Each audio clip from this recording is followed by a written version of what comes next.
Fraud is good. For lack of a better word, fraud is good according to Trump. As long as you say, I love Trump, you can steal, lie, grab elections that aren't yours. You get out of jail card free if you just say, I love Trump.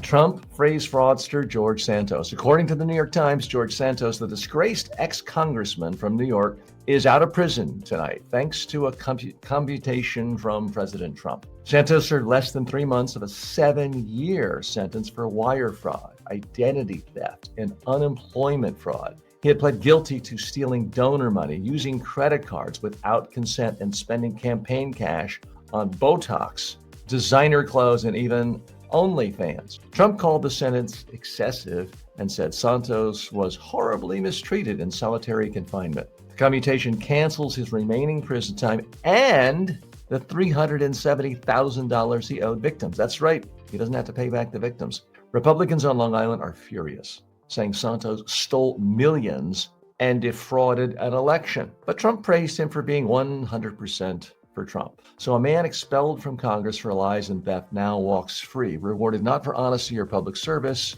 but for loyalty. Now, the convictions still stand, only the punishment disappeared. What's the real message here? The message is coming through loud and clear. To paraphrase Gordon Gekko from Wall Street, fraud is good. For lack of a better word, fraud is good according to Trump. As long as you say, I love Trump, you can steal, lie, grab elections that aren't yours, take money from anyone else. It all doesn't matter. You get out of jail card free if you just say, I love Trump. This means the end of the rule of law in America. So let's dig a little deeper here. This is troubling at many levels. And at some point, you had to figure Trump knew it was troubling. Why else would this come out Friday night? That's generally when you're trying to bury news.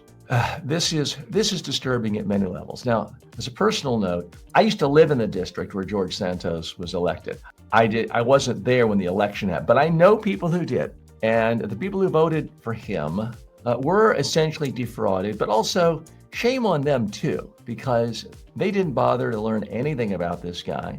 The local media didn't cover him for the most part. One tiny, tiny weekly newspaper did that nobody reads. And people just said, oh, he's a Republican, my team, my tribe, they voted for him, even though the guy sent all sorts of signals of being incredibly shady. Let's look at some of the facts now. There's wire fraud. This is not just a guy who exaggerated, because there is a popular perception out there that, well, George Santos told some lies, but all politicians tell lies. No, this is in a league of its own, and it is criminality. He was convicted and sentenced to 7 years in prison. He stole donor credit card and used $11,000 for personal expenses. He misused campaign funds for Botox. He lied about being a part of a Holocaust survival family. I mean, is there really nothing sacred? He lied about where he was on 9/11, what college he went to, his Wall Street career.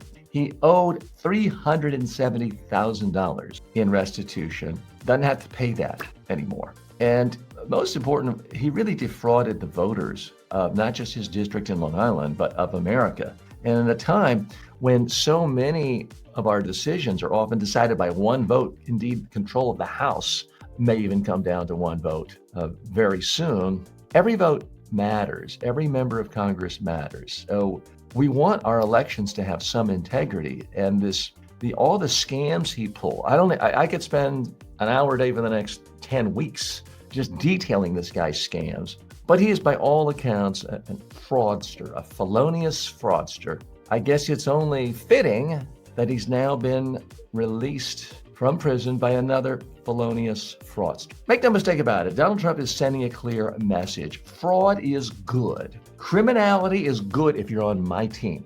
If you're not on my team, you can be doing your job as Comey does, as Letitia James does. You can be doing your job and be an honest person. You're going to go to jail. But if you're caught outright stealing, thieving, stealing elections, committing all sorts of financial fraud, ripping off people, that's okay, as long as you're on my team. Now, let's not forget, he was expelled from Congress after an ethics committee found financial abuse. This was a bipartisan committee. So this is not one of these typical, well, Democrats say this and Republicans say that. No, this is something where every single person in the world who actually looked at this guy's track record and what he did concluded this guy's a criminal fraudster. This is in no way like a politician who said, I'm a good family man, and they had an affair once 5 years ago. This is not a stretch. This is not looking at things through rose-colored glasses. This is absolute fraud,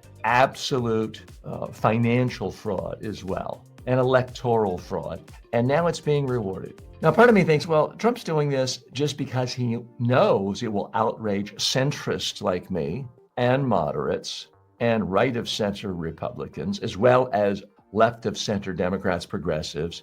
He knows it will outrage anyone who believes in the rule of law. Therefore, we're less likely to talk about Epstein and Epstein files. Well, maybe not, because that issue is coming up later today.